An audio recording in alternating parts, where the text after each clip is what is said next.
go.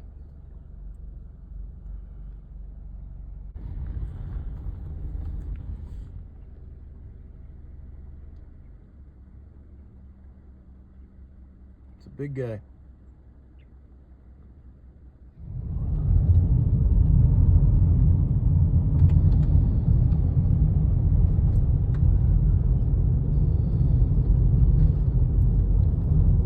So, as many of you know, the Teton Pass failed about 2 weeks ago, and they're working on a fix, but it's making people who have to commute into town have like a 2.5 hour drive or more.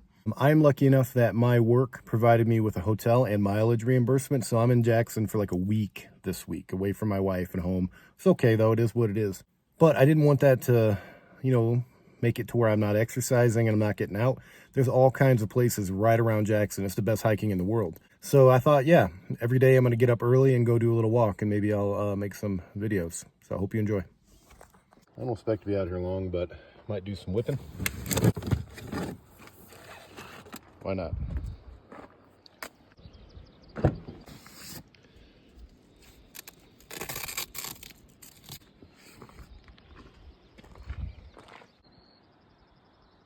So I'm out on the National Elk Refuge.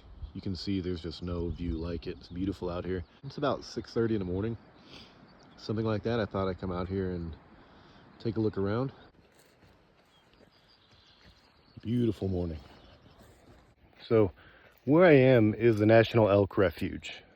Back in the old day, homesteaders came out here, and the winters are really, really hard for animals. Even animals that belong here, they starve to death, freeze to death every year.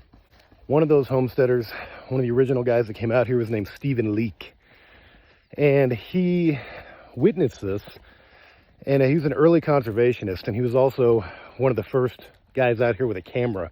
And what he did was he pretty much filmed and took photos, really haunting photos of like hundreds and hundreds of elk dead and starving and shit every winter.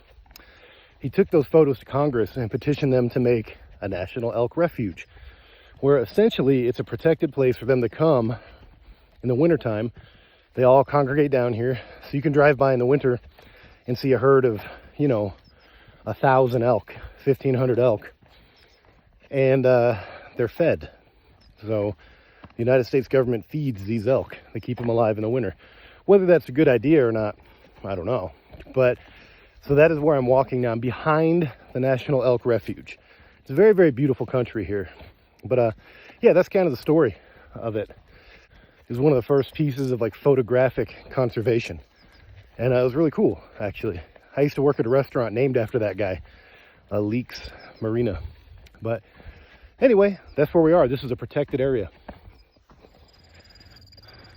That noise, I don't know if you guys could hear that. That was a Uinta ground squirrel, in other words, prairie dog.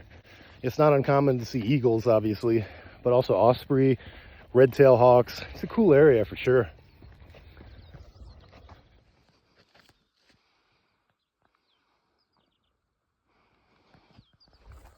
Well, this is my lucky day.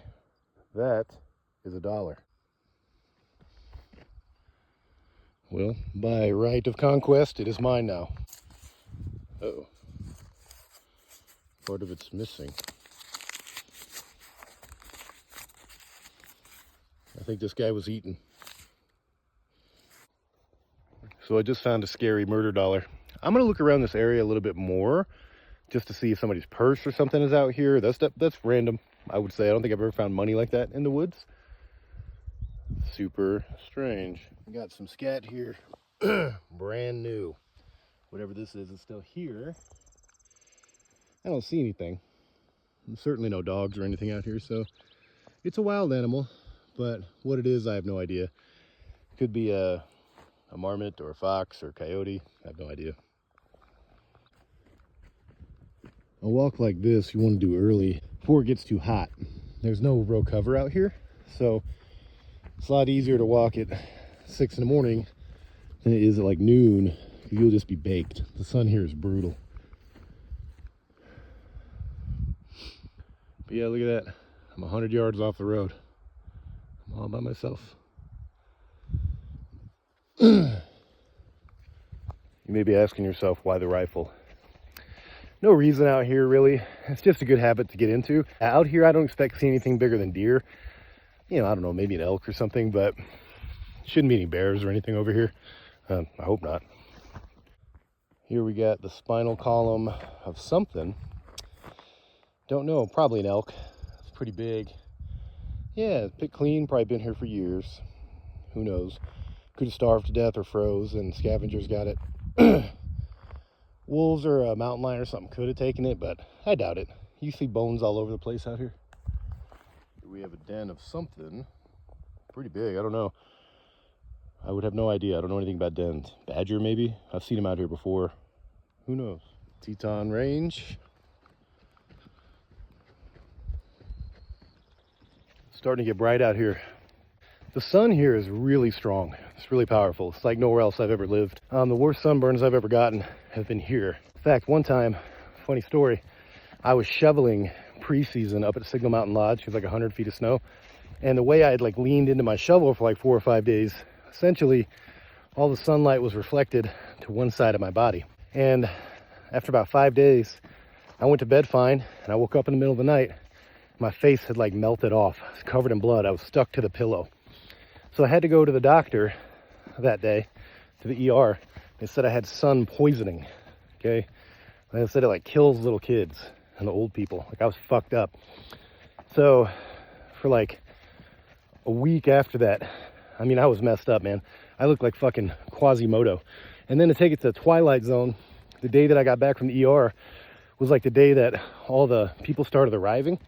And it's like this gaggle of like beautiful women, you know, that all showed up like from, you know, Alabama or something to work in the park. Here I come walking out looking like the fucking crypt keeper. It was bad.